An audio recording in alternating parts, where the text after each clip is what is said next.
Dan bercakap soal banjir ini yang melanda ketika ini, banyak kawasan dilaporkan terputus hubungan akibat dinaiki air dan ia sekaligus menyukarkan usaha menyelamat ataupun menghulurkan bantuan terutama bagi masyarakat orang asli yang tinggal di kawasan pedalaman.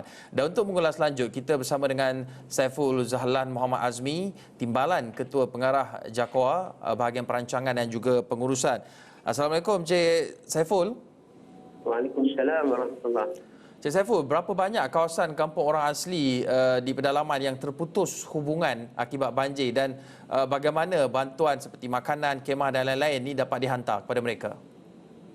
Okey, sehingga pagi ini 84 buah perkampungan orang asli yang terjejas akibat banjir iaitu terputus hubungan dan juga ada rumah yang dinaiki dan juga ditenggelami oleh air. Dalam konteks ini, bantuan yang JAKOA sediakan, kita membekalkan bako makanan yang merupakan barang keperluan asas seperti beras, minyak masak, gula dan sebagainya.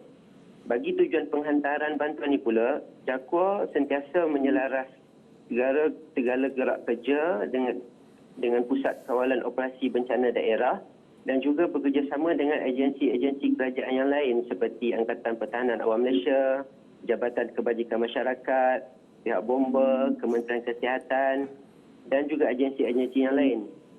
Kami mengucapkan ribuan terima kasihlah kepada agensi-agensi kerajaan yang lain kerana dapat menyediakan keperluan logistik seperti kenderaan pacuan 4 roda, lori dan juga bot mengikut kesesuaian kawasan banjir bagi tujuan penghantaran bantuan. Cik Saiful, tadi Cik Saiful ada sebutkan lebih 80 kampung orang asli terjejas. Adakah angka itu anggaran di seluruh negara dan berapa jumlah mangsa dalam kalangan orang asli yang terjejas? Okey, 84 buah kampung yang terjejas itu adalah yang terlibat masa sekarang di seluruh negara lah, di Pahang, Johor, Perak dan juga sedikit di Kelantan. Sehingga hari ini 5,327 keluarga yang terjejas akibat banjir yang melanda negara kita sekarang ni. Bagaimana pula dengan keadaan ataupun kerosakan di kampung-kampung 84 buah kampung yang dilaporkan terjejas itu? Sebab kalau kita tahu biasanya kalau di kampung ada rumah yang tenggelam, roboh. Bagaimana pula dengan nasib rumah kayu orang asli di kawasan pedalaman ini? Baik.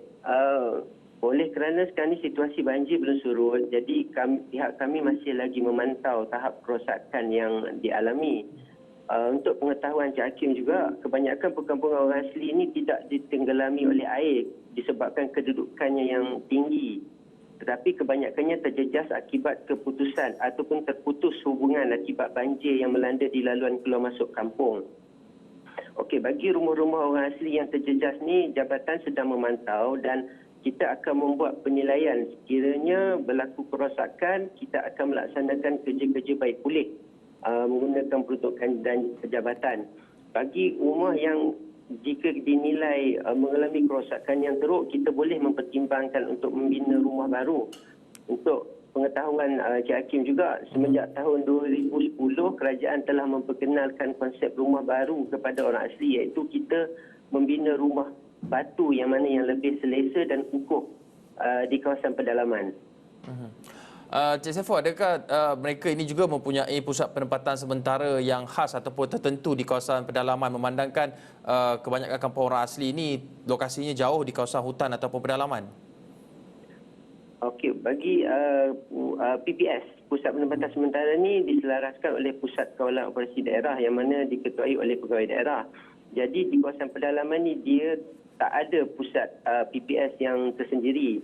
Apa yang kita buat, kiranya dikeluarkan arahan oleh Pusat Kawalan Operasi Daerah, JAKOA dengan pelbagai agensi akan sentiasa berganding bahu untuk menyampaikan bantuan dan juga memindahkan mangsa-mangsa banjir ini ke tempat yang lebih selamat. Untuk rekod sehingga sekarang ni, terdapat 8 PPS yang menempatkan mangsa-mangsa banjir daripada kalangan orang asli. Cik Saiful, ada tak kes kawasan orang asli yang tak dapat dihubungi ataupun terputus hubungan, tidak diketahui nasib mereka buat masa ini? Dan kalau ada, berapa ramai anggaran? Sebab jumlah 84 buah kampung itu yang sudah dikenal pasti terjejas akibat banjir. Sehingga sekarang ni alhamdulillah kita masih lagi dapat berhubung dengan kampung-kampung yang berada di pedalaman, memandangkan kita ada menempatkan set-set wireless untuk dioperasi ataupun menyampaikan maklumat kepada kita di sini melalui unit semboyan. Walau bagaimanapun dari semasa ke semasa kita sentiasa berwaspada dan juga bekerjasama dengan semua agensi kerajaan dan termasuk juga mana-mana pertubuhan kerajaan untuk menyampaikan apa-apa maklumat bagi kita memastikan tiada perkampungan yang tertinggal akibat yang ataupun terjejas akibat banjir yang melanda ini.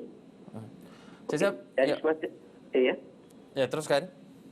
Okey, dari semasa ke semasa pula sekiranya ada keperluan yang mendesak, memang pihak JAKWA kita akan sentiasa merancang segala gerak kerja kita bersama dengan Pusat Kawalan Operasi Bencana Daerah serta agensi-agensi kerajaan yang lain bagi memastikan segala keperluan dan bantuan dapat dihantar dengan kadar segera.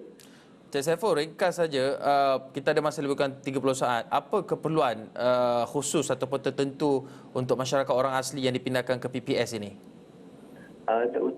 Keperluan utama adalah berkaitan makanan lah yang terutamanya, dan juga keperluan-keperluan sebagai lampin pakai buang dan juga pakaian lah. Kita mengharapkan ada pihak yang boleh membantu JAKWA dari segi aspek tersebut. Dan kalau bantuan ingin dihulurkan, bagaimana mereka boleh berbuat demikian? Boleh menghubungi pihak JAKWA ataupun JAKWA negeri dan kita akan selaraskan penghantaran bantuan tersebut. Baik, terima kasih Encik Saiful Zahlan Muhammad Azmi, Timbalan Ketua Pengarah JAKWA, bahagian perancangan dan juga pengurusan, berkongsi pandangan dan juga maklumat berhubung dengan masalah banjir di kawasan perkampungan orang asli ini.